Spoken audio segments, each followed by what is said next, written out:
The Dirt with me, Mike Howell, an eKonomics podcast where I present the down and dirty agronomic science to help grow crops and bottom lines. Inspired by eKonomics.com, farming's go-to informational resource, I'm here to break down the latest crop nutrition research, news, and issues, helping farmers make better business decisions through actionable insights. Let's dig in.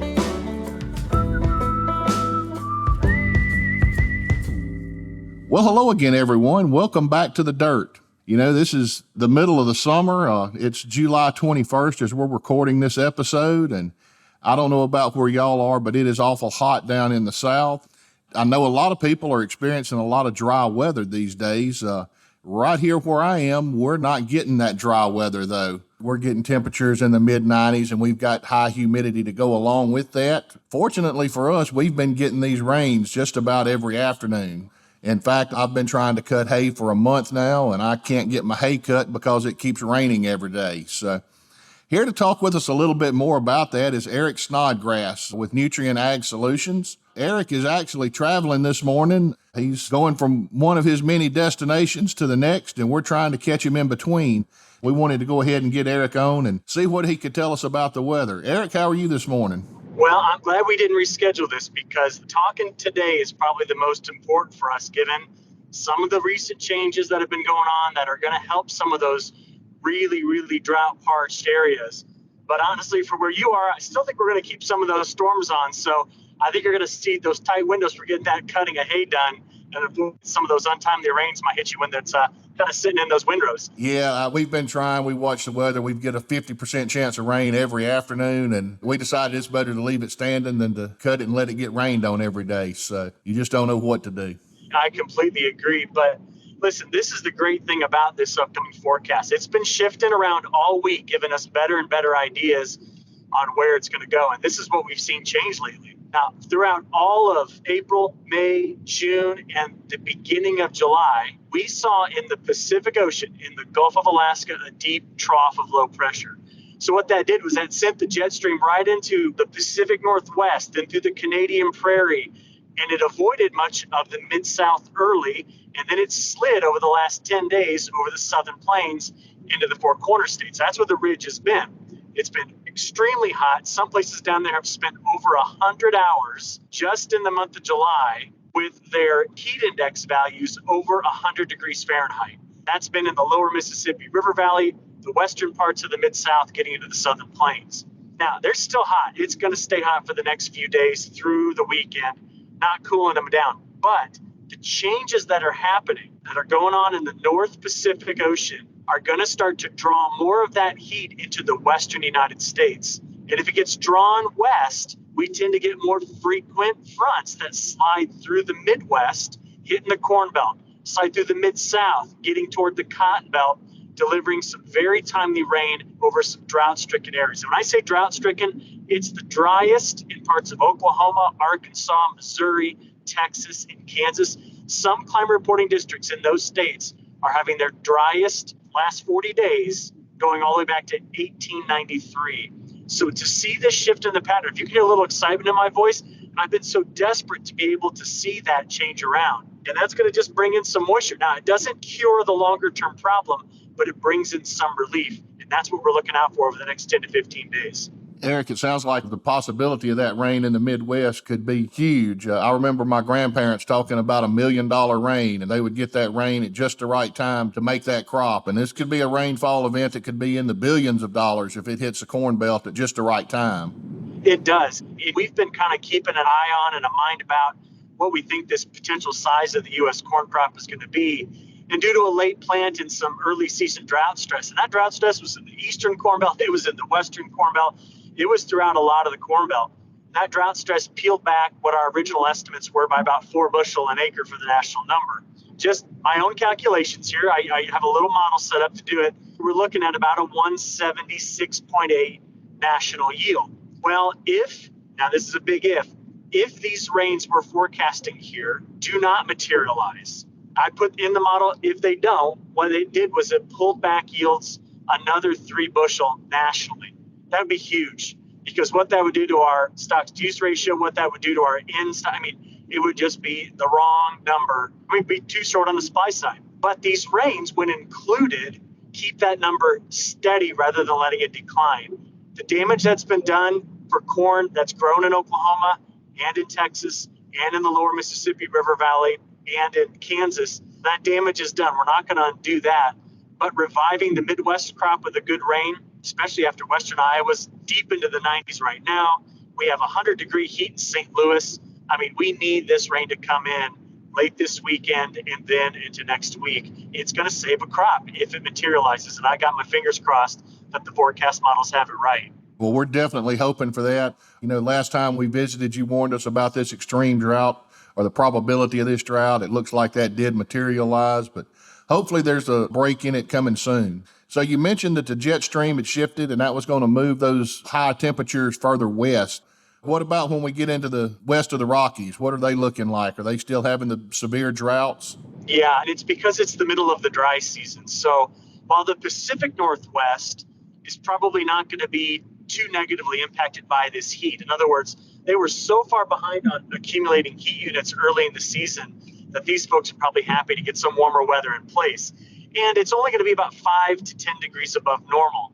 Now, what it will do in the Pacific Northwest is start to increase the fire threat. We've seen here in the last week some big fires erupting in parts of Montana and Idaho, just ripping smoke across the northern part of the United States. In fact, in my home state of Illinois, I was looking at some satellite imagery this morning. Things are looking pretty hazy yesterday and today. All of that is from smoke from this big fire in Idaho. But California is another story. Throughout California, remember, they didn't get the snow they needed at the end of the season. So I'm talking about January, February, and March. And Lake Shasta and Lake Oroville, their 2 biggest reservoirs, are currently sitting between 30 and 45% of full pool. And that water's got to last all the way into October. And the reality of it is that they're short. So if you start to take the evaporation rates across the state of California, and the valley especially, up over 3 to 4 inches a week, and that's what happens when it's 105 degrees. You get evaporation rates of 3.5 inches a week. They're going to start to see some significant strain on their water resources, and that's not good. But it is shifting the temperature issues in the United States away from a spot that's been just devastated, the Southern Plains, over to a place that's vulnerable. Now, that's California. So the Western United States is going to have to be on the lookout for what this pattern means over the next probably 30 to 90 days. That's what we're worried about for the West. So, Eric, you mentioned the evaporation rates, and that kind of hits home. My wife called the other day, and I was out traveling. She called and said the swimming pool's low. I said, well, turn the water on and fill the swimming pool back up, and that was no problem. Well, about 3 days later, she called again and said, hey, the swimming pool's low. Do we have a leak in the swimming pool? And I said, yeah, we've got a leak, and it's going straight up. That's the same thing that's happening at my swimming pool. We're getting these hot summer days, and it's evaporating quicker than the rainfall's putting it back in. We've been getting probably 1/4 of an inch to a 1/2 inch of rain every day, but the evaporation rate is quicker than the amount of rainfall that's coming out of the sky right now. So we're having to add a little bit of water to the swimming pool every week. It's the same theory when we're looking at a field. That cornfield has only got so much water out there, and right now it's in high demand, and it's pulling that water quicker than it's getting resupplied. I completely agree. And, I was talking to some friends in Texas that worked for Nutrien yesterday, and they were like, oh, it's raining. This is fantastic. They got a couple of good storms that came through. Problem is, you hit the next day with 105-degree heat, you lose 80% of that water. It's gone. Just think about this. You probably heard a lot about Lake Mead lately, but I'll just give you a number about the desert Southwest. The Bellagio pools that are there in Las Vegas, they're 8 acres. Every day when it hits 100 to 110 degrees Fahrenheit in the desert around Las Vegas, they will evaporate 120,000 gallons of water a day.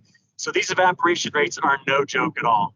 Okay, Eric. Well, we appreciate that information. Let's move to the other side of the country. What about the East Coast? What can those guys expect on the East Coast? There had been some drought that was developing in New England, and there was drought earlier in the season in the Mid-Atlantic and Carolinas, but a lot of storms lately in the Carolinas have kind of eased drought pressure, and a lot of the crops there look really good. We just had a big field day out there, saw some pictures, a lot of good-looking crops.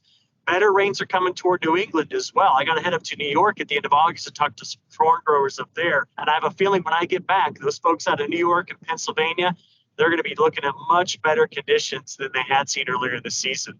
So there's better news for the coast than what we had up to this point.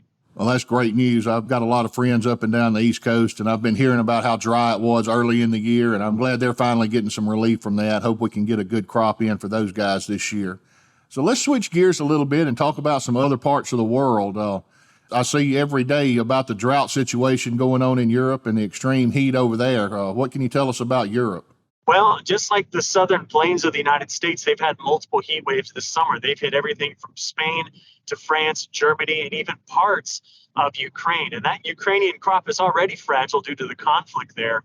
And here we are putting some weather stress on top of it. They had temperatures that were in the UK that were all the way up there around 104, 105 degrees Fahrenheit. And the evaporation stress, like we've talked about in the plains, has been hitting parts of Europe as well.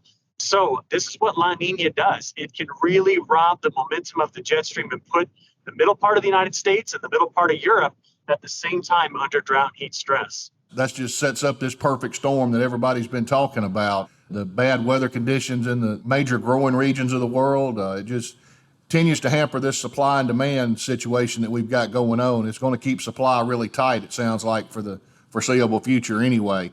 If we move south of the equator, I know it's their winter time right now. They're probably just getting geared up to start planting here in the next month or so. What's their winter looking like? Are they getting ready for a good season, or are they having trouble south of the equator as well? We got two spots south of the equator we're going to watch, and they've got two entirely different stories. Now, if you go to Australia, folks in Australia are pretty happy with me right now in the forecast I keep giving them because La Nina gives them rain that they need, and they've had it. They've had plenty of moisture. They're not at drought. But in South America, we're in the dry season. It's normal, their winter dry season. But this La Nina has got a lot of southern Brazilian and Argentinian farmers concerned. And that's because if we see La Nina persisting into September and October, November, which we do, that increases the risk. It doesn't make it a guarantee, but it increases the risk of drought problems happening in the southern Brazilian states, which could slow the planting there because they got to wait on the monsoon to show up before they get into those fields to get the beans planted. So there is risk happening in South America, and the globe, the whole planet needs South America to produce a big crop to bring up this balance sheet. And I'm telling you, if this La Nina plays out, there could be risk that crop couldn't be as big as anticipated. Wow, that's a pretty scary thought. If we have another blow to this supply curve, it's going to get really serious really quickly. So hopefully we can get a break in some of this and get some higher yields coming in across the whole world. We sure need that at this time. Eric, is there anything else you have on your radar that we need to talk about? Well, the two areas I'm watching carefully around the world are coming out of the tropics. First is the subcontinent of India. We've got a really strong Indian monsoon this year, which has delivered a tremendous amount of rain and hit their cotton production pretty hard. So it's like the opposite effect of what's going on in the southern plains of the United States. India's had their cotton industry hit hard by too much water. The other thing is we're moving toward August. August is the month where the hurricane season really begins to ramp up, and we're going to likely see another hurricane season with above average activity. So the whole of the Gulf Coast and the East Coast needs to be prepared for what could be another active hurricane season. And all of that spurred along by what's happening with La Nina. You could have gone all day without making that last comment. We're sitting here close to the 1st of August, and it definitely is time. And we just haven't had a whole lot of hurricane activity yet, and we were kind of letting our guard down a little bit. But, the one person that we in the South hate to see this time of year is Jim Cantore. So if you have any connections with Jim, go ahead and handcuff him, keep him in Atlanta the rest of the summer. We don't need him showing up in our backyard. I know it. Yeah. When you start having storm chasers or the Weather Channel showing up in your hometown, it's time to head to the basement or it's time to leave. I've actually had the opportunity to meet Jim on an airplane flying out of Gulfport several years ago, but we have a lot of respect for him as well. He keeps us on our toes down here when we need that situation. I hope he doesn't listen to this and get offended by some of the comments we just made, but we really like Jim and he keeps us on top of things. We just hate to see him show up. So. Okay, Eric, here's the one out of left field for you, but we've got to have a weather forecast for next weekend at Indianapolis. You know, the big race is coming up there in Indianapolis. And for our listeners, if you happen to be in Indianapolis, look us up. The Dirt will be live in Indianapolis next week. We will be there recording a podcast, but we're sure hoping Eric can give us a good weather forecast for Indianapolis next week. I'll be there too, so I'm excited to see those races. And, here's some good news. We haven't yet pinned down exactly where that front is going to be next Saturday, okay? There is a better chance, though, that we are not going to be seeing the extreme heat we're going to have before then. So that's good. But it is late July, and it doesn't matter. We could go in with a dry forecast. You get one storm to pop on the heat of the day, and your whole race can be ruined. So we have to keep a lookout for those pop-up storms. But we'll see if these fronts can get south of us by the time we get into that weekend there on July 30th. Okay, Eric. Great news. We know that's a chance in the summertime in the afternoon. We just hope we can get a good weekend in. Really looking forward to that, and I hope I get to see you up there next weekend. Yeah, me too. That'll be a lot of fun. Listeners, again, thank you for joining us this week. Really want to encourage everyone to tune in again next week. I think we're going to have a really exciting episode coming live from Indianapolis Motor Speedway. We'll have some guests on that we typically wouldn't have on the program, so stay tuned for next week. And if you happen to be at the race next weekend, look us up. We'd love to visit with you. Until next time, this has been Mike Howell with The Dirt.